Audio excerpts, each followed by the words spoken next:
नमस्कार, मैं हूं अंजलि और आप देख रहे हैं देवी पूजक टाइम्स लाइव टीवी न्यूज। तो चलिए शुरुआत करते हैं आज की मुख्य खबर से।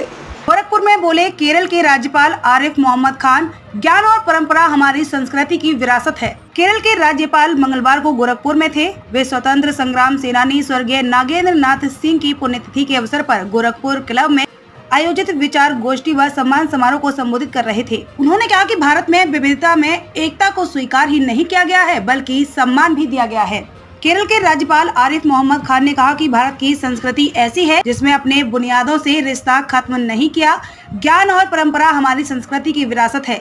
ज्ञान की प्रगति ही जीवन का लक्ष्य है। विविधता के अंदर एकता नजर आए, यही ज्ञान का मकसद होना चाहिए। केरल के राज्यपाल मंगलवार को गोरखपुर में थे। वे स्वतंत्र संग्राम सेनानी स्वर्गीय नागेंद्र नाथ की पुण्यतिथि के अवसर पर गोरखपुर क्लब में आयोजित विचार गोष्ठी व सम्मान समारोह को संबोधित कर रहे थे। विविधता भारत की राष्ट्रीय एकता को दृढ़ करने का स्रोत है।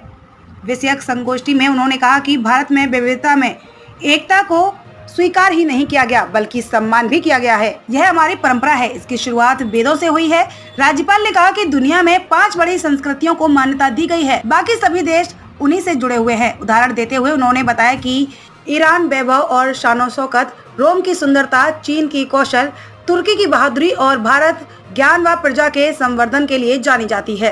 कहा कि हमने अपनी संस्कृति के मूल आधारों को कभी विचलित नहीं होने दिया। यही भारत की संस्कृति की खासियत है। उन्होंने कहा कि ऋषियों ने वैदिक काल में ही तय कर दिया था कि एकता के लिए विविधता को स्वीकार करना जरूरी है। मतभेदों को मन का भेद नहीं बनना चाहिए।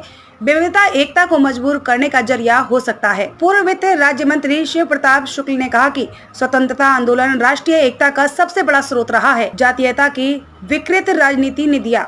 विभिन्न राजनीतिक दल अपने प्रदेश की बात करते हैं। राजनीति शासन को चलाने की विद्या है, जबकि विविधता भारत के लोगों की विद्या है। खबरों में अब तक के लिए बस इतना ही। मिलते हैं फिर ऐसी ही किसी बड़ी खबर के साथ। तब तक के लिए नमस्कार।